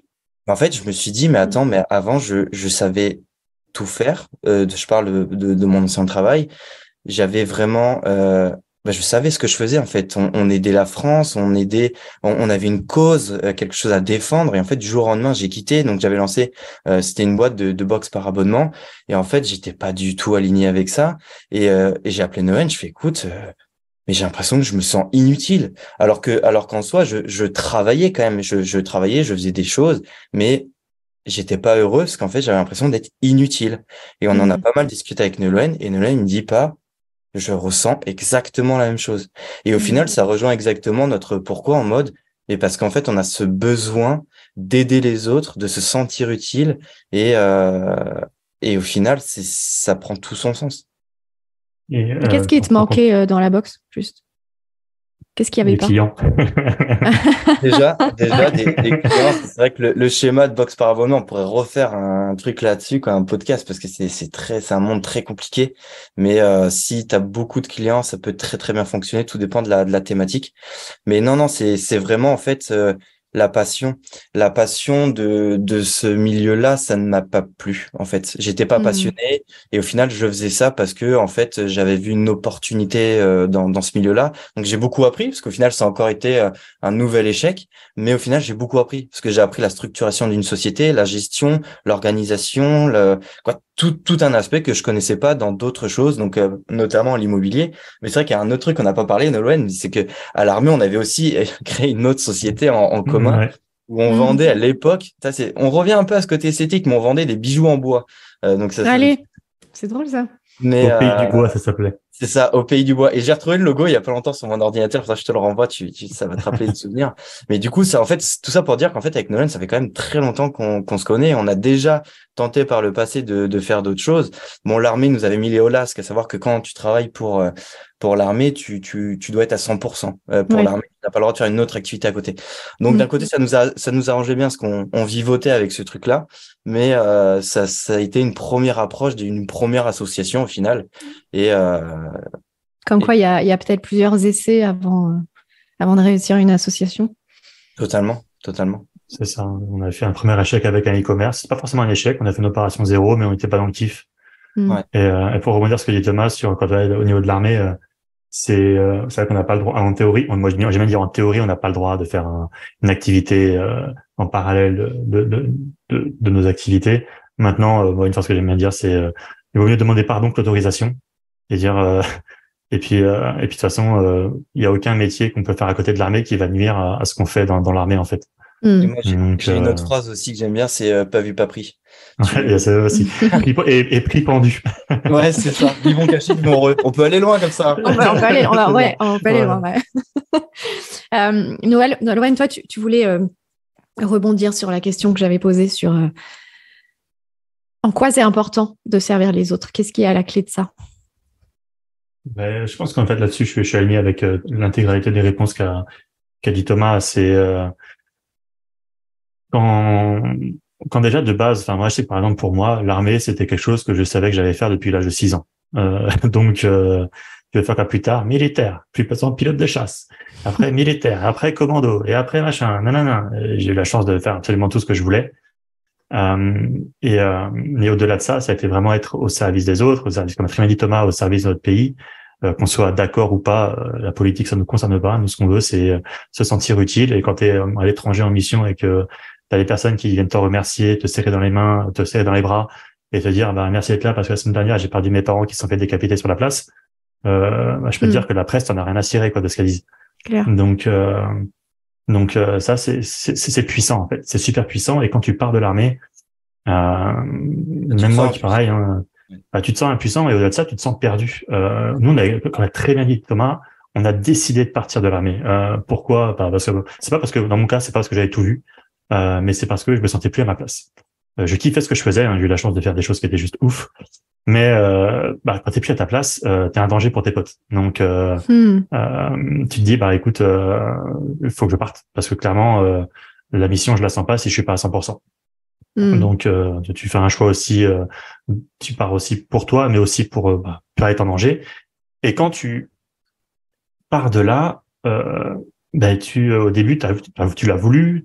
Moi j'ai eu la chance de découvrir l'entrepreneuriat pendant que j'étais à l'armée, donc me former pendant que j'avais un autre métier. De commencer mon réseau pendant que j'étais encore à l'armée. Donc plein de choses on va en faire tout un sujet. Mais ça n'a pas empêché que l'année c'est vrai qu'on a quitté l'armée en même temps avec Thomas alors qu'on était dans 2 régiments différents à la fin, très très drôle.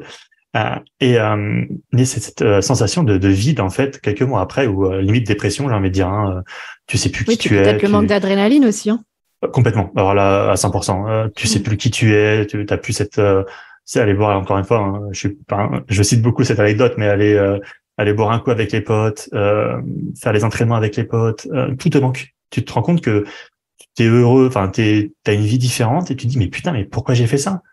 Qu'est-ce qui se passe? Est-ce que c'est le besoin d'intensité qui te manquait? Au début, ouais, complètement. Pour moi, ouais, une intensité dans la vie qui fait que bah tu la perds complètement. Hein, comme je disais, hein, tu passes d'un métier où tu fais des entraînements qui sont intenses et du jour au lendemain t'es bon, bah t'es chez toi. Et puis au début, tu t'en rends pas forcément compte. Hein. C'est vraiment c'est pernicieux, c'est très discret, ça arrive progressivement. Et moi en plus j'ai eu des énormes problèmes de santé à cause de mon dos où ça m'a complètement ruiné le moral, la santé, le physique. Le jour où Thomas m'a appelé, mais j'étais dans un Airbnb à Barcelone avec d'anciens partenaires avec qui je travaillais et je me sentais complètement perdu, mais vraiment, mais perdu de chez perdu. Et avec Thomas on discute, je fais putain, mais mec, mais pareil. Enfin, si je pouvais retourner, j'y retournerais en fait. Alors moi qui étais content d'être parti, je voulais y retourner pour retrouver une cause, retrouver un pourquoi, retrouver cette sensation d'être utile. Et est-ce que ça serait pas ça votre pourquoi en fait? Bah, aider les autres à se sentir à être utiles.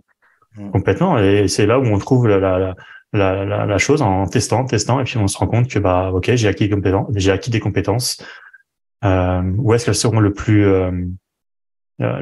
utile? Bah ok, j'ai envie d'aider les autres à se sentir épanouis. Et quand tu vois aujourd'hui les ambitions qu'on avait avec Je me forme en se disant ok, on veut ça pour nos élèves, on veut ça on veut qu'elles disent ça, nanana, et que un an après, quand tu vois sur tous nos commentaires qu'on a sur Trustpilot, hashtag petite promotion, tu te rends compte, mais en fait elles utilisent les mots qu'on avait pour ambition d'avoir de leur part. Mais là, tu te dis, mais c'est un accomplissement, en fait. Enfin, oh, merci l'équipe, vous avez transformé ma vie, vous nous accompagnez, ça fait du bien. Mais je dis, bah, ok, bah, en fait, et là, le pourquoi, en fait. On permet aux personnes de se sentir épanouies, de changer de vie. Et, s'accomplir, de s'épanouir, d'être utile. Ça. Et qu'est-ce qui se passerait, en fait, dans le monde si tout le monde était épanoui et utile? Moi, je pense que le monde ne tournerait pas. C'est ça. Je pense que là, c'est un équilibre. Il faut des gens qui, comment dire, en fait, il y a pas de bonheur s'il y a pas de malheur, de base. C'est ça. Bah, ça me fait penser à mais je crois que c'est ensemble qu'on en avait parlé, Ombline, d'un film sur Netflix où c'est tiré. Ah oui, c'est toi qui m'as parlé de ça. Je l'ai pas encore vu d'ailleurs. Oui. Bah, franchement, ça résume exactement ce qu'on est en train de dire. Je connais plus le titre, mais en fait, t'as une école du bien. Eux, l'objectif, c'est d'être des princesses et des princes. Et en fait, t'as l'école du mal. Et l'objectif, en fait, c'est que les personnes soient méchants. Et en fait, tout au long de l'histoire, ils expliquent que le bien ne peut pas exister sans le mal et le mal ne peut pas exister sans le bien. Et au final, c'est exactement ce qu'on est en train de dire. Et pour moi, c'est pas possible que tout aille dans le même sens. Parce que si tout va dans le même sens, en fait, il y aura jamais de fin. On pourra jamais apprendre de nouveau. Parce qu'encore une fois, on apprend des erreurs, des échecs. Et si, en fait, il y a jamais d'erreur, il y a jamais d'échec, bah, tant mieux. Mais moi, je connais personne qui peut dire ça aujourd'hui. Et au contraire, pour moi, il faut tout ça pour s'élever. Bien sûr. Et puis l'équilibre universel est basé sur une dualité. C'est ça, hein, le yin et le yang, hein, pour reprendre ce que tu disais tout à l'heure. C'est la base de tout, hein, la matière, l'antimatière, si on parle dans la physique. On vit dans un monde de dualité. À partir du moment où on en a conscience, il faut accepter, c'est une question d'acceptation, d'accepter ce qui se passe et de pas résister. Comme on dit, hein, quand on est dans la souffrance, il faut imaginer, on est en train de serrer très fort le poing et on lâche pas. Et qu'est-ce qui se passe quand on relâche le poing? Et ben, tout de suite, on se sent soulagé. Bah, c'est exactement ça dans la vie, en fait. À partir du moment où tu as une résistance, tu vas subir toute ta vie. Alors que accepter, c'est pas renoncer. Tu peux accepter une situation et pour autant y remédier avec le temps. Encore une fois, hein, c'est très facile à dire, pas si facile à mettre en place. Ça prend du temps. C'est les 5 étapes de mon programme aussi. Pour moi, avant d'accepter, il y a reconnaître. C'est ça. Hein, à partir du moment où tu sais, bah, tu peux aller plus vite. Ouais. Ça rejoint un petit peu ce qu'on disait tout à l'heure, c'est si tu te lèves le matin et que tu te sens pas aligné avec ce que tu fais ou tu te poses trop de questions, bah mets-toi sur pause, prends de la hauteur une nouvelle fois et vois ce qui va pas et prends les bonnes décisions. Et Hmm. ça rejoint exactement toute cette partie-là et c'est pour ça qu'en fait bah, moi par exemple j'ai décidé de quitter l'armée. Ça rejoint ce que disait Nolan tout à l'heure, mais ça vaut pour tout le monde, que ce soit dans un job en tant que salarié, en tant qu'entrepreneur, en tant que ce que tu veux. Si le matin, tu sais pas pourquoi tu te lèves, bah déjà, reste couché, comme ça ira mieux. Et après, tu poseras les questions après une Être bonne douche couché. froide. Voilà, c'est ça exactement. Excellent. J'aimerais bien juste résumer un petit peu ensemble peut-être les conseils qui ont émergé de cette conversation. Je ne l'ai pas fait dans les épisodes précédents, en fait, mais là, ça vient tout seul. Donc, on a parlé de ce besoin de mettre des deadlines, en fait, des fins, que ce soit en mode projet, que ce soit dans le temps, que ce soit, voilà, pour rassurer le cerveau. On a parlé de l'importance de l'entraînement, de répéter, d'anticiper.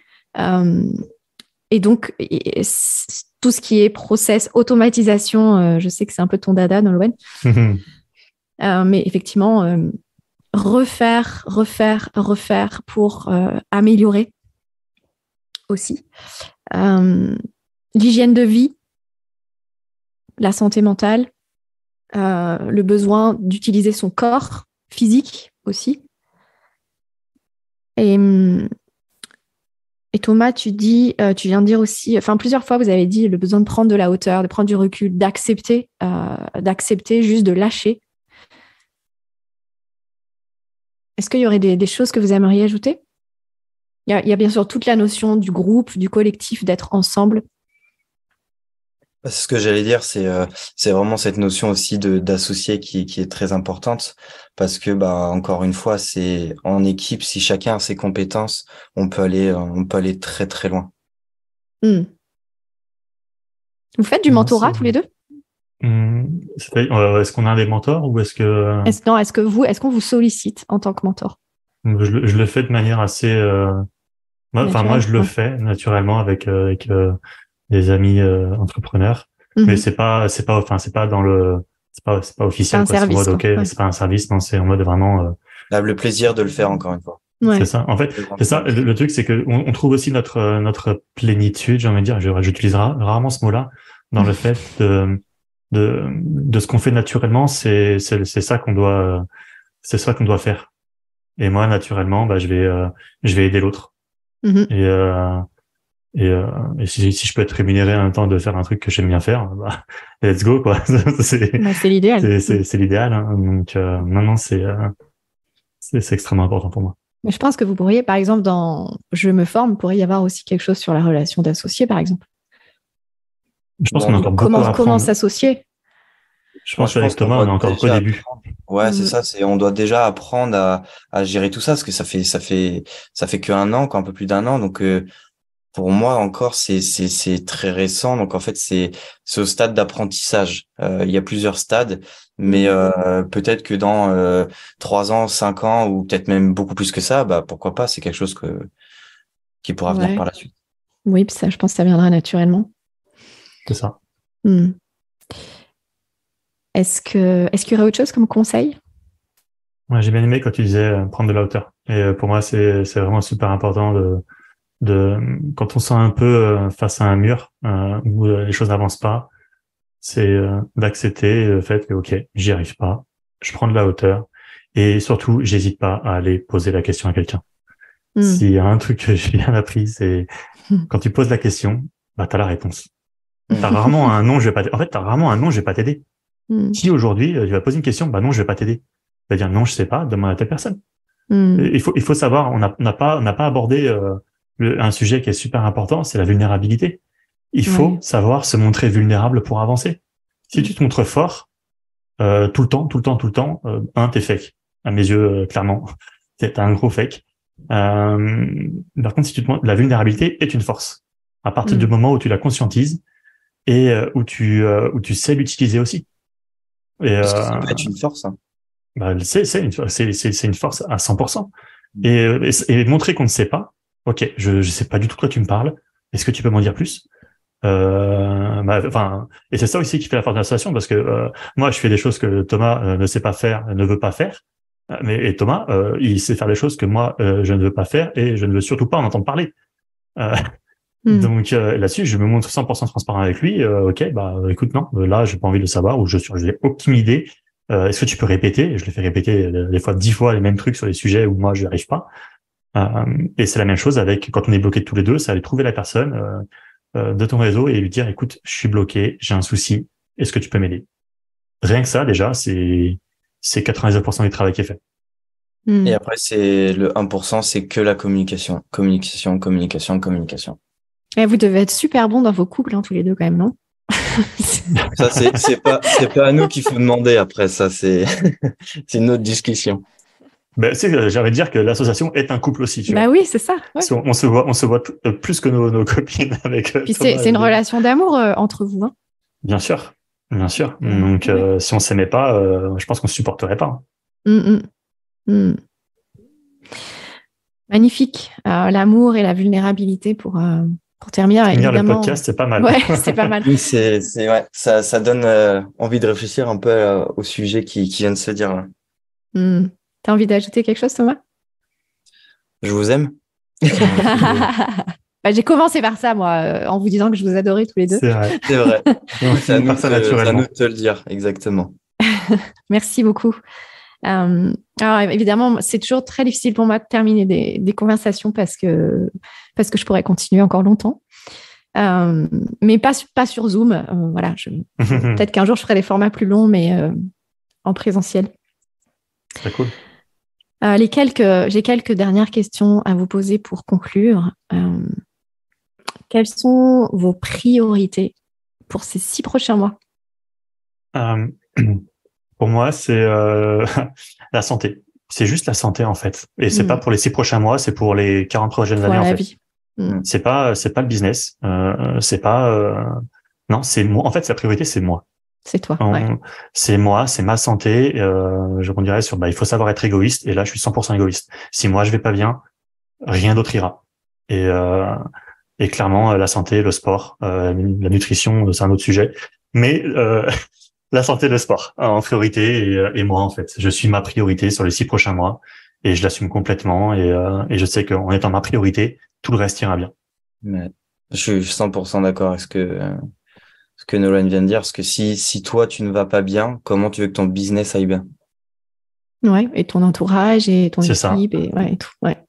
Et ce qui veut dire, c'est que tu seras jamais 100% dans ce que tu fais si toi, tu ne vas pas bien. Donc, dès que tu fais quelque chose et que tu te sens pas bien, tu vas le faire ressentir aux autres. Et en fait, c'est une boucle infinie. Donc, si toi, tu vas pas bien, c'est ta priorité et c'est ta faute si tu vas pas bien déjà. Donc, sors-toi les doigts du cul, comme j'aime bien. Mais c'est en mode, écoute, prends-en conscience, prends les bonnes décisions et une fois que tout ira bien, tu vas kiffer, quoi. Est-ce que je sais pas si vous vous en rendez compte, mais moi, ce que je perçois dans votre pourquoi, c'est l'amour. C'est la base de tout l'amour. Oui. C'est l'amour de soi. C'est ça. Ouais. Là, je suis d'accord. Et on recréera une conversation pour voir si l'amour était encore plus au cœur de Je me forme. Après, nos copines ça vont être rendrait jalouses. Possible. Elles ont. Il me semble qu'il y en a une des deux qui travaille un peu, non, avec l'entreprise. Oui. Ouais. Donc, on a la chance. Moi, j'ai la chance de vivre, partager ma vie avec une entrepreneuse. Donc, une super entrepreneuse. je lui transmettrai ou elle l'entendra. J'espère qu'elle va nous écouter. Oui. Donc, non, c'est clair que c'est super important. Magnifique. Qui aimeriez-vous entendre dans ce podcast? Il y a beaucoup de personnes. C'est le premier qui vient à l'esprit. Qui ça? Qu'on a en commun. Daniel. Daniel. Je pense que Daniel FaZe. Ah oui. Daniel. Oui. Je pense que côté émotion, c'est un gros nounours et il a beaucoup de choses à transmettre. Et Carrément. également beaucoup d'amour aussi à transmettre. Et un Oui. savoir-faire qui est aussi très impressionnant parce il a beaucoup de recul dans ce milieu entrepreneurial. Donc, je pense qu'il a plein de belles choses à dire. à transmettre. Carrément. Bonne idée. Et puis pour terminer, chers amis, avec quoi vous repartez de cette conversation? De l'amour. Et l'envie de faire des câlins à tout le monde. Voilà, on repart avec, c'est plein de sérénité, plein d'amour, plein de, comme je dis, il faut plein d'équilibre aussi. On parle d'amour, mais voilà, des fois aussi, faut savoir aussi, mettre le point sur la table. C'est un équilibre constant. C'est l'action, l'inaction, l'amour, et tout ce qui s'ensuit, en fait. C'est trouver l'équilibre qui nous convient, et cet équilibre, en fait, il n'est pas parfait, il est tout le temps instable, et, il faut l'accepter. Ouais, et puis tu sais, l'amour dit non aussi. Oui. C'est vrai. L'amour est la plus grande puissance et la plus grande force. Et accepter le fait que tout peut changer et qu'il faut être aligné avec ça et que le changement, des fois, fait du bien. Les personnes ont peur du changement, mais des fois, c'est important pour être aligné sur la suite de l'aventure. Carrément. Et on en parle beaucoup dans le podcast, tu vois, de savoir à quel moment tu décides que c'est fini, en fait, et qu'il faut passer à autre chose. Bon, encore plein de sujets qu'on pourrait continuer. Un grand merci à tous les deux pour votre présence, pour votre ouverture, pour votre authenticité et longue vie à votre pourquoi et à vos projets. Merci, c'est vraiment un plaisir d'échanger sur ce sujet qui au final, pas assez mis en avant. Et c'était super, comment dire, c'était grandissant, cette conversation. Merci. Et puis alors, que nos auditeurs nous mettent des avis écrits, des commentaires pour savoir aussi comment ça résonne sur vous. C'est important de partager cette vibe tous ensemble. C'est ça.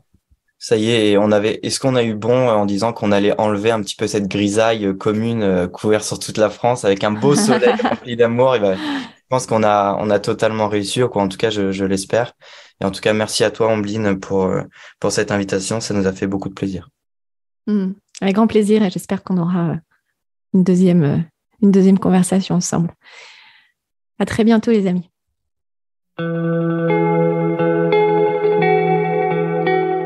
Merci d'être resté jusqu'à la fin. J'espère que vous avez pris autant de plaisir que moi à écouter leur expérience, leur partage, leur perception, leur vision de l'entrepreneuriat. Thomas et Nolwenn m'inspirent beaucoup, et j'espère que vous aussi. Pensez à partager cette conversation, ne serait-ce que sur WhatsApp, à votre entourage d'entrepreneurs, de dirigeants. Et si vous avez des questions à nous poser, besoin de creuser certains thèmes abordés aujourd'hui, ou si vous avez des idées pour des prochains épisodes, contactez-moi directement sur ombeline@nous.ceo, nous.ceo. À la semaine prochaine.